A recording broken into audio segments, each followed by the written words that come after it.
My name is Carmen Rosario, and I am originally from the Dominican Republic. In the early 70s, two of my dad's sisters immigrated to the United States with their husbands, and then they had done a petition through the immigration services to get my dad over to New York City as well, with the intent to, one, get them out of the country because the government was very unstable, and for a better life. We end up living in Brooklyn, New York, in a section of Brooklyn called Williamsburg. And Williamsburg is right by the Williamsburg Bridge. That's how it got its name. It was easy to integrate into that area because we knew people that knew us at that time. And my parents had already been there for a little bit, a couple of years by the time I came. So that made it a little easier.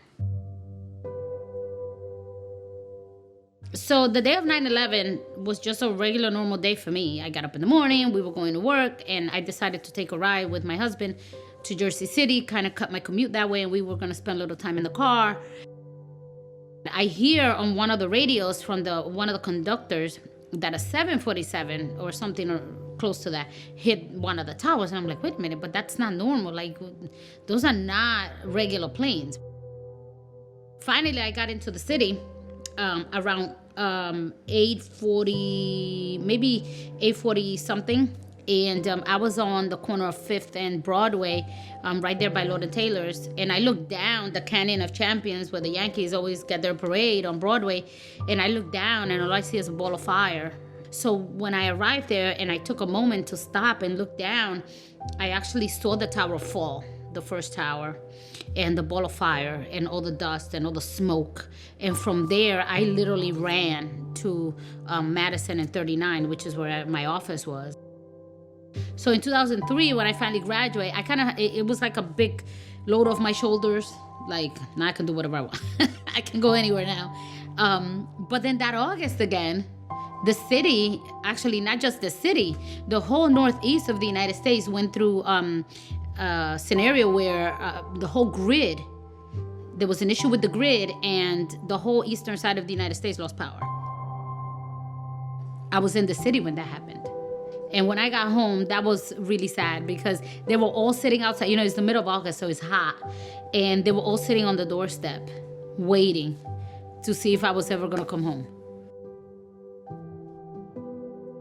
Family Time magazine had done an article, I think in 2000, that Orlando was one of the best places to raise a family.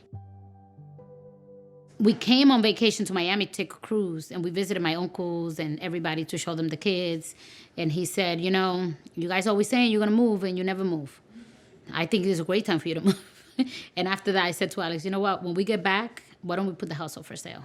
Let's just take the plunge. Let's do it.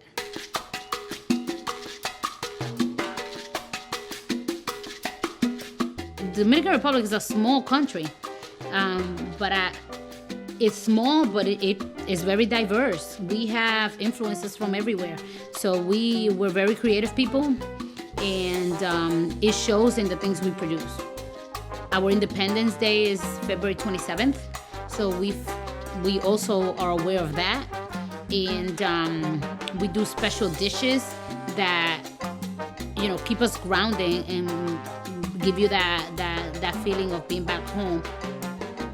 And usually in the house, you know, we either have a flag, we have, if you look over there on that wall, I have some plates that kind of have some traditional paintings from back home. I think it was very important for us to make sure that the kids know that our heritage, where it comes from.